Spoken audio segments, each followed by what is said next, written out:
Hello, everybody. On this occasion, I'm here with a very dear friend, Jeremy Keeley. Jeremy has inspired me on many occasions across my life, my interactions with him. And we're here to talk about authenticity. Jeremy is the founder of a movement in facilitation and coaching called Sadler Heath. So it's that I want to talk to him about, but also Jeremy is a very authentic individual, and I'm sure he has a lot of insight around this subject matter. So Jeremy, welcome. Thank you for coming. And tell us a bit about yourself. Thanks, Mark. Okay. I suppose I consider myself as a simple facilitator that works in a kind of developmental space, for want of a better word. I love working with people, either individually as groups. And I tend to use quite simple, straightforward tools, partly deliberately in that I like people to be able to use those tools again and again themselves. And so the more straightforward I can make them, the more that they're helpful to them on an ongoing basis. Mm-hmm.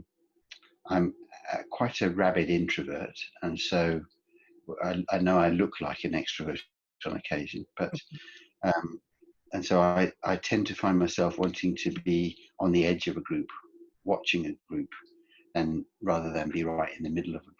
Very few groups that I'm in the middle of. I love watching people. I love observing how they work. I love thinking about how what they're thinking and what their limiting beliefs are about themselves, and where they want to go with their lives. And I'm easily inspired by other people. I love learning from being with other people. That's probably where my learning comes from. Just watching them and learning from them, rather than necessarily from reading books or from any form of academic study. That's probably enough, isn't it? It's a very good start. I mean, there's several things in there I'd love to explore a bit more. So tell us a little bit about how you started. So we're both of us reasonably grey in life, and we both had a life. So where did you start? Where was the middle, and where are you now? Where did I start? I was born and brought up of a relatively poor expatriate family in Malawi. Wow. In Africa. Yes. My dad was a jack of all trades. He didn't finish school, although he had expectations of being in the professional trades. He thought he was going to be a lawyer or an accountant, and then he had his dad died when he was 17, and he hero worshipped his dad, and his mum married again straight away, and he had a bit of never admitted it, but he had a bit of a nervous breakdown and just left school. But then, of course, it left him completely bereft of what he'd been expecting. And eventually somebody said to him, look, just go out to Africa. There's plenty of work out in Africa. Nobody worries where you came from. There's no different kind of expectation. And he got a job stocking up trading stores, the one room trading stores around through the bush with a lorry just drove around. And he did various jobs like that. And my mum was she was brought up in a very poor Irish family, but had become a nurse. And they met when my dad had an accident. They married and went out there. So they're kind of quite a very poor family in relative terms to other expats, obviously richer than many of the local people. And so I was brought up there, and he always wanted me to be an accountant. And just because of the nature of things, I finished school when I was just after I turned 17. So I went to university a year earlier than I should have. I didn't really know what to do. And I managed to get some funding from Coopers and Lybrand to become an accountant in university in Johannesburg. And actually, that's part of forming my life, because Johannesburg, that was in the middle of apartheid. And right, yeah. I brought up in a black African country, and then sort of dumped in I went to boarding school for a short time in Rhodesia, or Zimbabwe now, and I found apartheid. I mean, I think this is my own view, but apartheid was particularly evil, actually. Interesting now in this later set of circumstances. but really evil system, deliberately designed to make people who are not white Afrikaans to feel much lesser beings. Yes. Anyway, and then as soon as I'd paid off my loan, I came to live in the UK. Having done accountancy at university, and so my first initial career was as a finance professional in companies for about 11 years, and then I was involved in a big change project to reduce costs. Yes. And for an accountancy firm, for KPMG, and it had to be completely collaborative, and so I found a way of facilitating that change, and it felt quite effective in a collaborative way. Got sort of moved into the consulting firm and went from there. And for about 4 years, I was in the consulting firm, but I never really wanted to be a KPMG partner I think it was partly lack of confidence. I just didn't feel like I could be the one selling all of that work. Mm-hmm. Also, it was principle. I liked being with the client all the time, and at KPMG, their complaint about me was that I was never in the office. I was always at the client. Okay. And that I never sold any work. And so in 1995, I went independent, and I've been independent ever since. And I have to say, I've absolutely loved it. I mean, there've been tough times. So there've been times when, sort of beginning of January, I've looked at the diary and thought, well, if no more work comes in, we're selling the house in March. But most of the time hasn't been quite like that. And I've had thousands of different clients, but hundreds of different organizations I've worked with. And for the most part, most of the people I've had the absolute fortune to work with have been just magical people. I'm sort of constantly inspired by the people that I work with. Really, really lucky. And done some work that I just think, wow, wow, that's just such a fantastic opportunity, including working on mines in Africa around how they build the local community such that it's much better off when the mine closes, which is really quite something. Yes. They're so dependent on the mine. But also in India, working with an organization that works with a charity to really improve healthcare sustainably beyond medication, with groups of leaders from around the world who, every single one of them, you just look at them and think, wow, they're just really authentic, decent people, that have come here. But the organization itself inspired me so much by the good work it does. And there's lots of different examples of that. So that's how I got where I got, really, I think. Yeah. No, that feels very full. So one of the things I wanted to ask you about was your the Sadler Heath organization and how that came about. Yeah. Because the way that I understand our work is quite simple. I think we provide services to organizations and we try to help them improve, both as people and as organizations, and that manifests in many different ways, but essentially that's what we're trying to do. Yeah. And like you say, you meet by far many more people who are authentic, well-intentioned, nice people, moral, values-driven, purpose-driven, but somehow a lot of those people get a bit contained by the systems that they're in. And then there's a very, very small proportion of people who you just, who aren't in that space and would go the other way. But that work also took you into building this organization called Sadler Heath, which is by facilitators for facilitators in a way. Tell us a bit about that. It's much more of a movement than an organization, I guess, or a community. And I think it's got a bigger name than it should have, really. But it started because a client of mine was going independent as well and wanted to do something with me. And I wanted to stay completely independent, but was happy to do something on the side, as it were.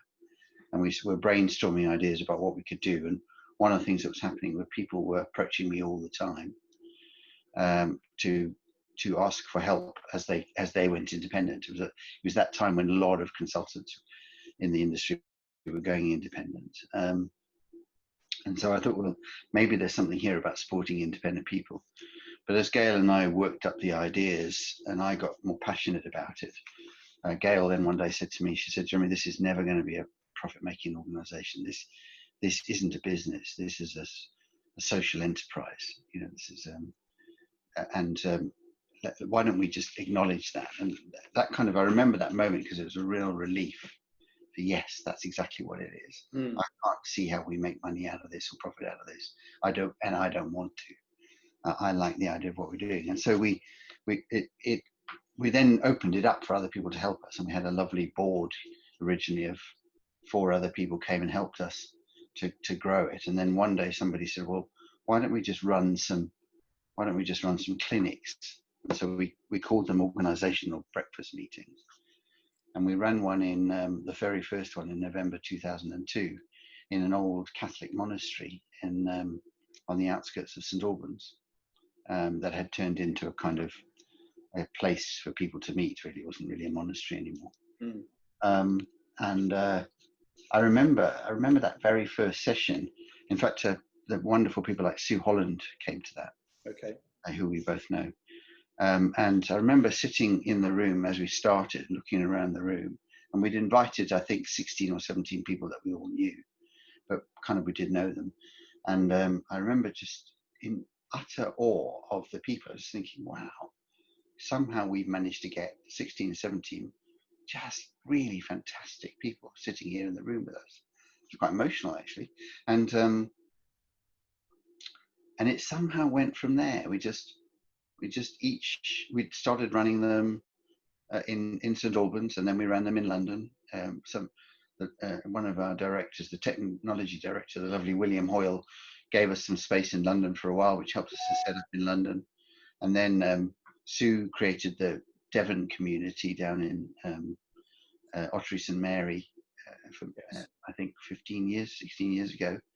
And then Patty Horrocks, who you also know, wonderful Patty, created one in Lewis 10 years ago. In fact, we just about had the 10-year celebration. And it was almost like you go there and it's kind of like the Saddle Heath I always dreamed it would be in both places. It's just kind of really fabulous community. And I think it's not really for facilitators, it's for anybody that wants to take responsibility for their long-term personal development and kind of likes the idea of working in a community to do that. I think we were lucky. I think it developed out of luck, really. We did have some core principles, and one of the core principles is you never do anything unless you've got real energy for it, so therefore it's sustainable. Another core principle was that anybody is welcome, and you're really, really welcome to come to any event, and you're also really, really welcome not to come. You know, nobody should feel guilty because they didn't come, including right at the last minute. If on the morning you just don't feel like it, there's something else better for you to do that day, or even you just fancy a day in bed, that's fine. We kind of rejoice in the fact that people that can phone us up and say, oh, just sorry, not coming this morning. So that everybody in the room is there because that's the best thing for them to be doing that day. And I think the fact that it doesn't make any money is a really powerful thing, because it makes enough money to pay for the costs, but no more. And so everybody is contributing to the situation. Each time we have a member of the community bring something that's on the edge of their learning experiences, within their expertise, but it's on the edge of it. They want to learn more about it. They want to work with a group of people on it. And so nobody's doing Saddler Heath a favour. It's a simple mutual transaction that's going on all the time. Right.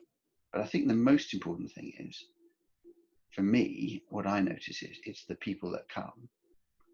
They kind of, every single time I sit there, look around that room and think, wow, I'm quite in awe of these people. And I know they come for each other. You know, there's a kind of, it's somehow developed a reputation that if they come there, they will meet other people who are really fabulous, and be able to connect with them at a deeper level. It's not a network.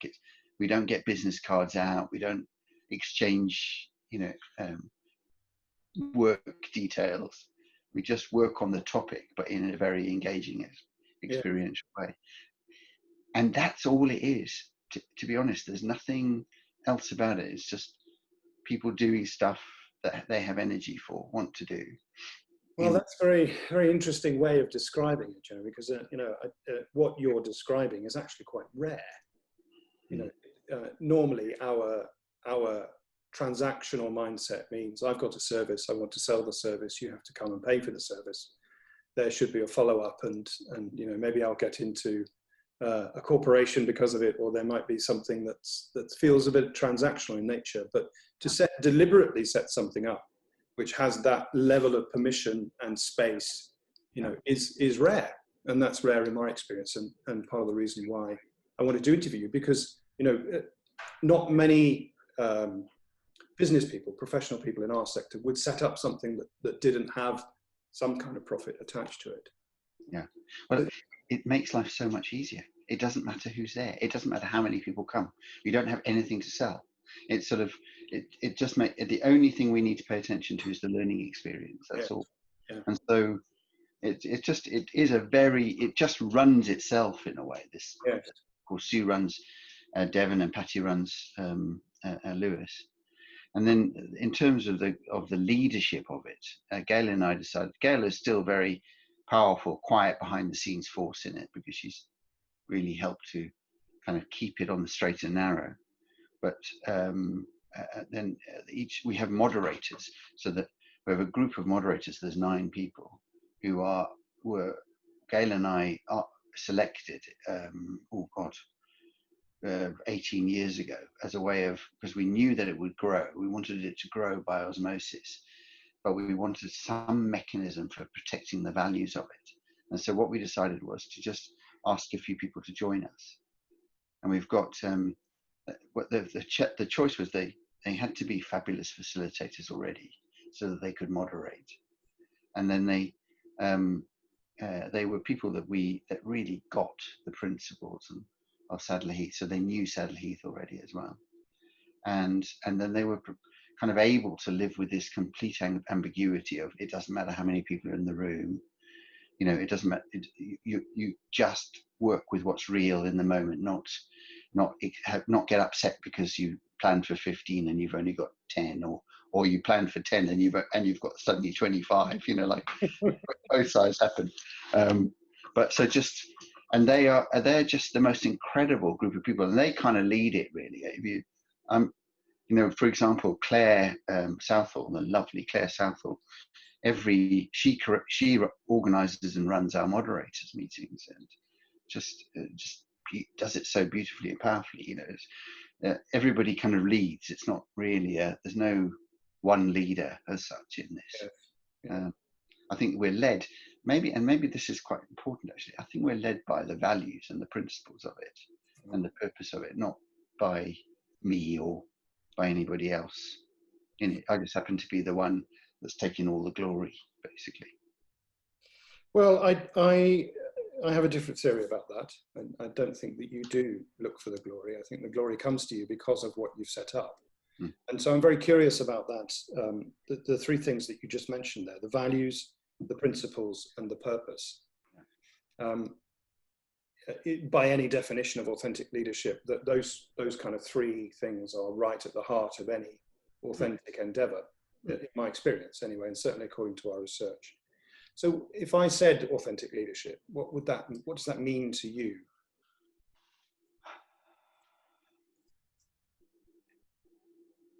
Well, I suppose the leaders that I look at, that I would regard as authentic, the very first thing is that they do what they say they're going to do, and they are who they say they're going to be, and they are that, and they do that consistently. For me, so it's not so much about a value thing, if you know what I mean. It's not like they're good people or bad people. Invariably, they end up as good people just by the nature of it. But it's much more that you cut them like a stick of rock, and all the way through the rock, it's the same. And that plays out in everything they do. And by the way, it might also play out in the organisations, authentic organisations, for me, where everything that goes on is consistent with their stated purpose, with their every project, every decision is consistent with what they said they were going to do and what they want to go for. That for me is what authentic is. That feels like a bit of a project. That feels hard. It's hard. Do you think it's hard? Yeah, it is, because I think as leaders, you're constantly faced with dilemmas that challenge you and challenge your values and challenge your principles. The choice between good and good, or bad and less bad, or bad and bad.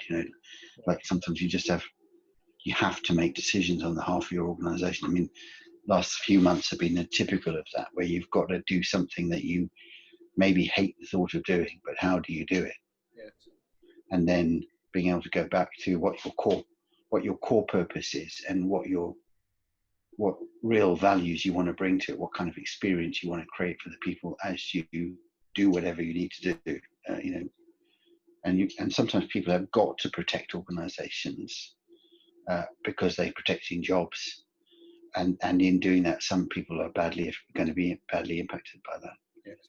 Yeah. But I just also notice, and it's really difficult to say this when people are caught up in the middle of their redundancy, but I've noticed that when somebody gets made redundant with dignity and with care and with kindness, that almost every single time afterwards they look back and say that was the best thing that ever happened to them. Wow. But very, very difficult to say that right in the middle of it happening. Yeah.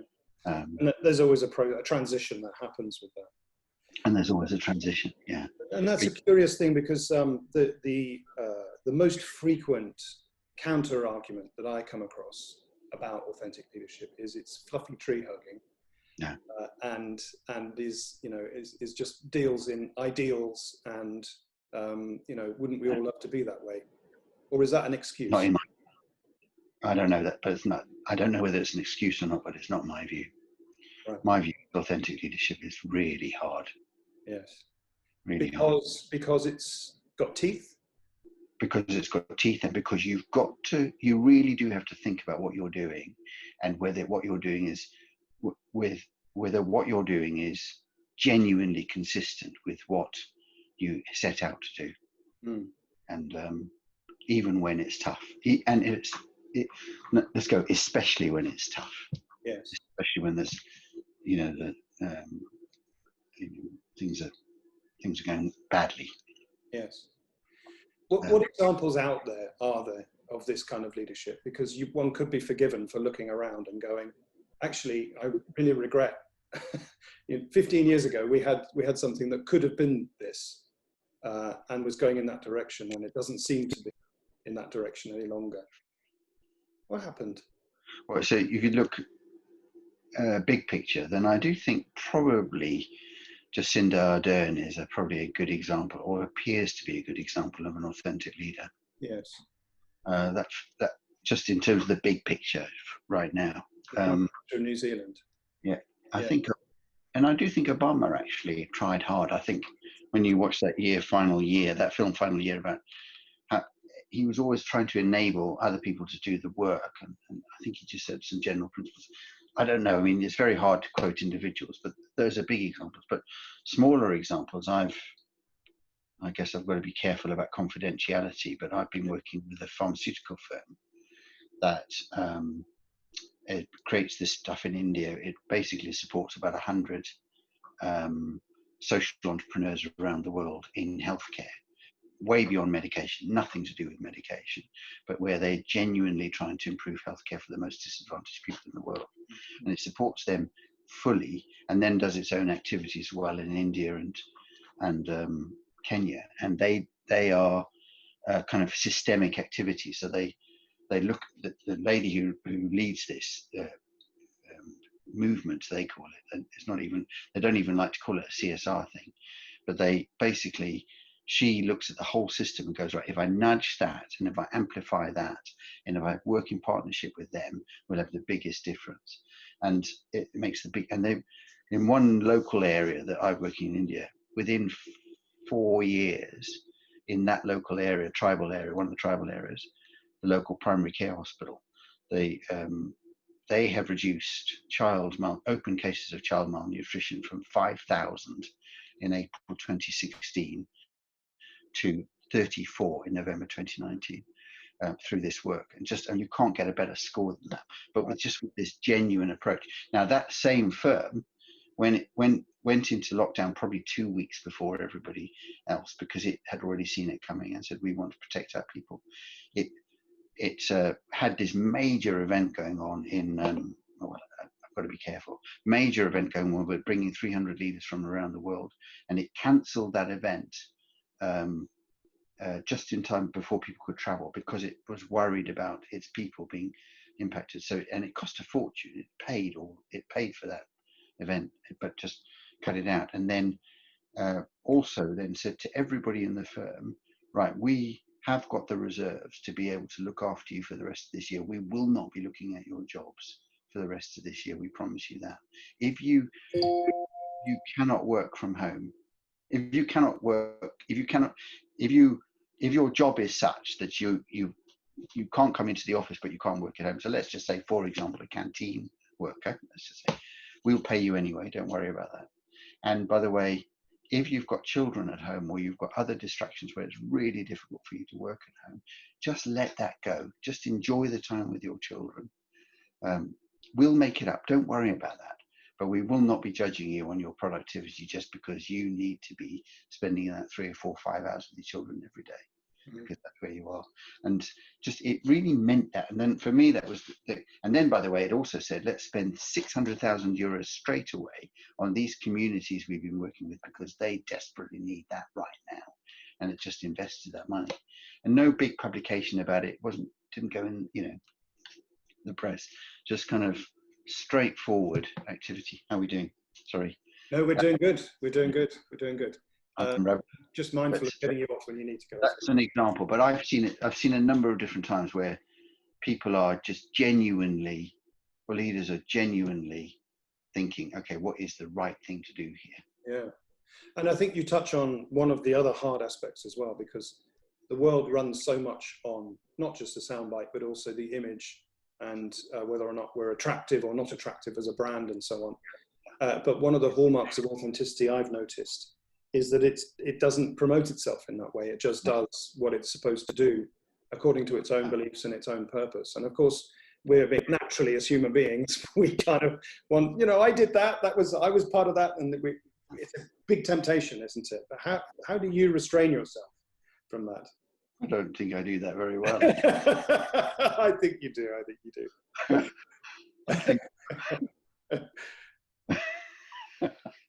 I don't know.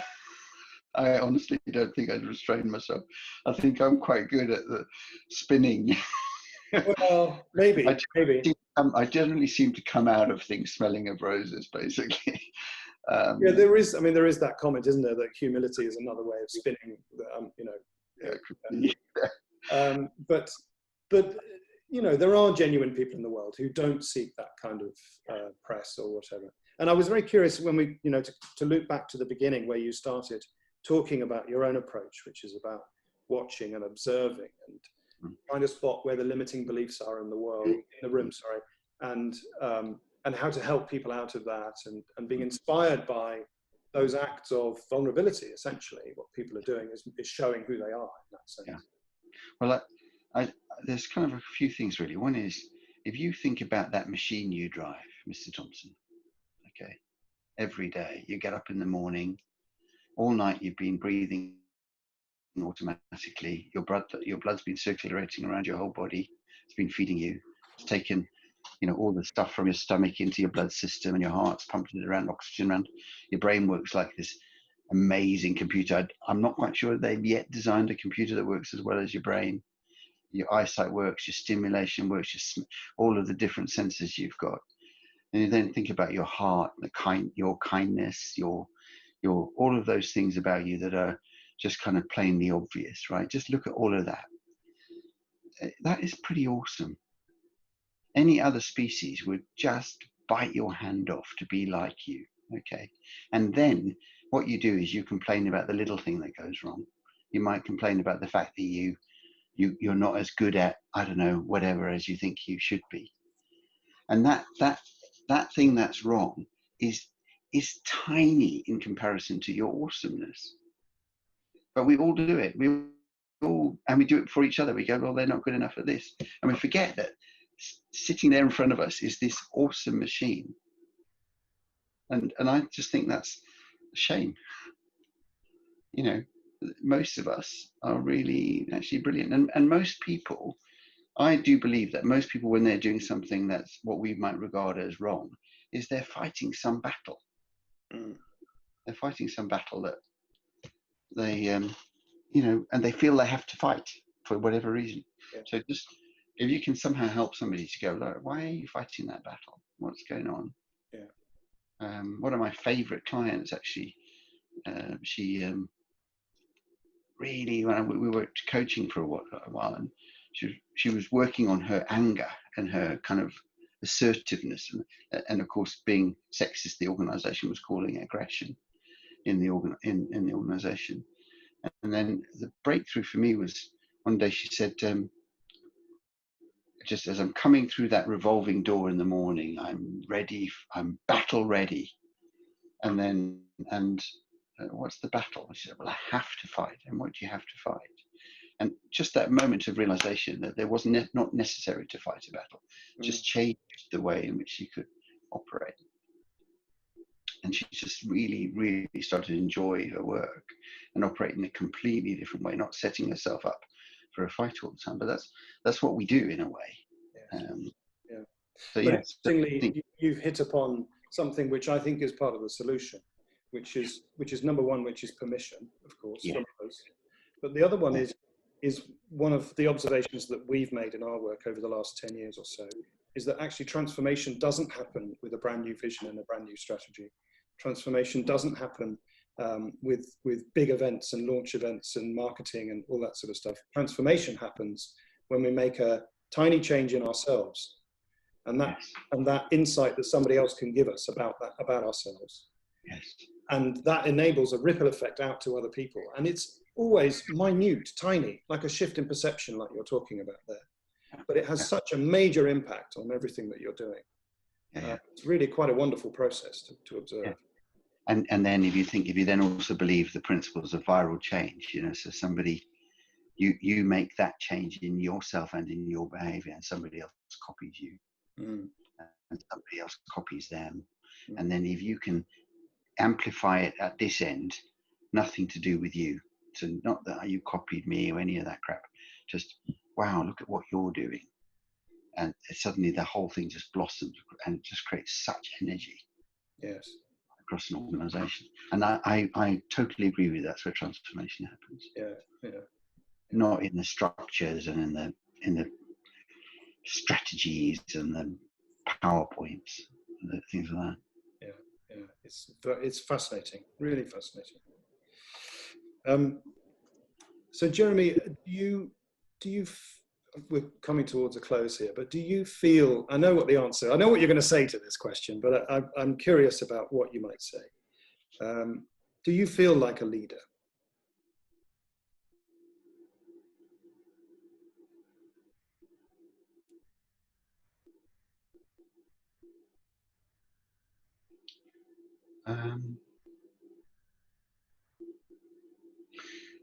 There are probably times when I do. I feel responsible. I don't think it's anybody else's fault what's going on.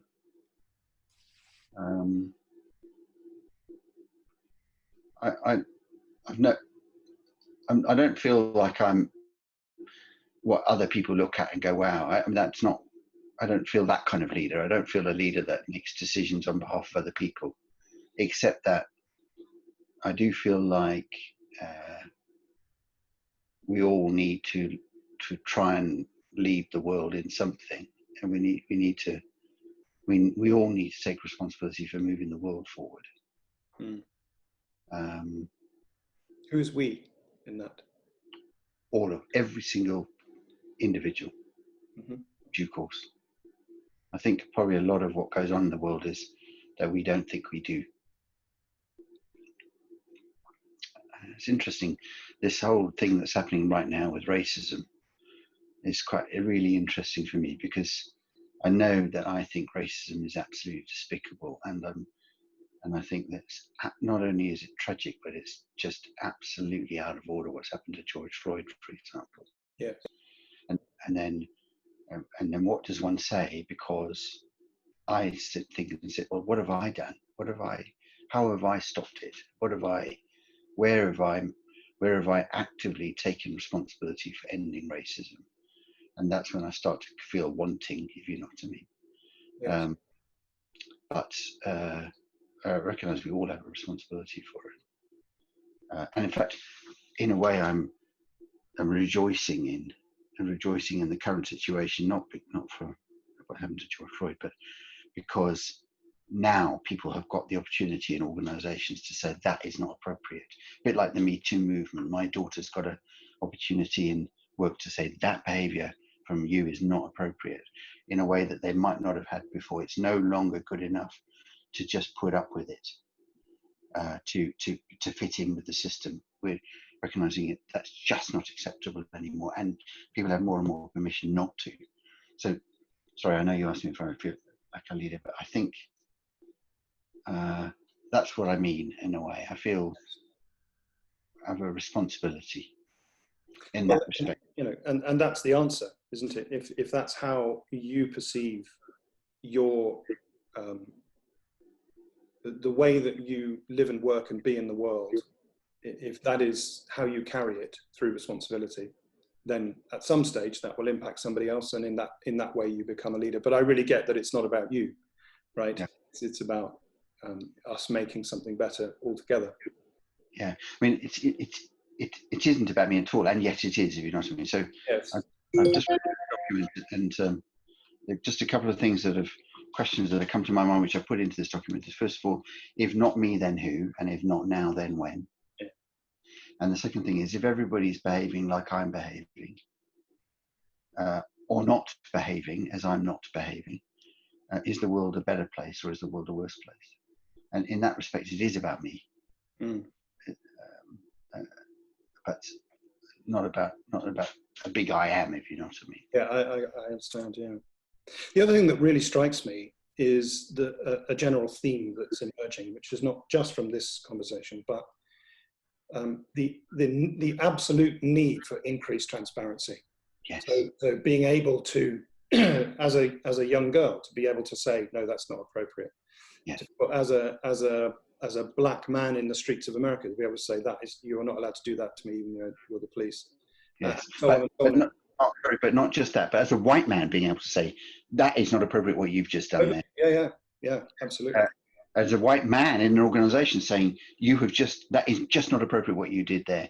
You know, so it's not just for want of a better word, the person that's being victimized having to stand for themselves, yes. But it's all of us having to stand for the people victimized. Yeah.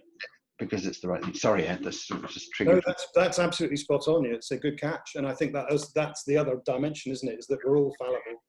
We all make mistakes. We all hesitate where we're not sure of the right word to say or the right theme to say it in, and sometimes that holds us back from the right action. Yeah. Fascinating, isn't it? Really fascinating. Well, Jeremy, thank you so much. I really enjoyed that, actually. Yes, it is enjoyable. It's these great themes are absolutely fascinating, but really, really needed. And you've shown another dimension of how to look at this incredible subject of authenticity in another way. So really appreciate your time, Jeremy. Thanks so much. Well with it, Mark. Yeah. Okay.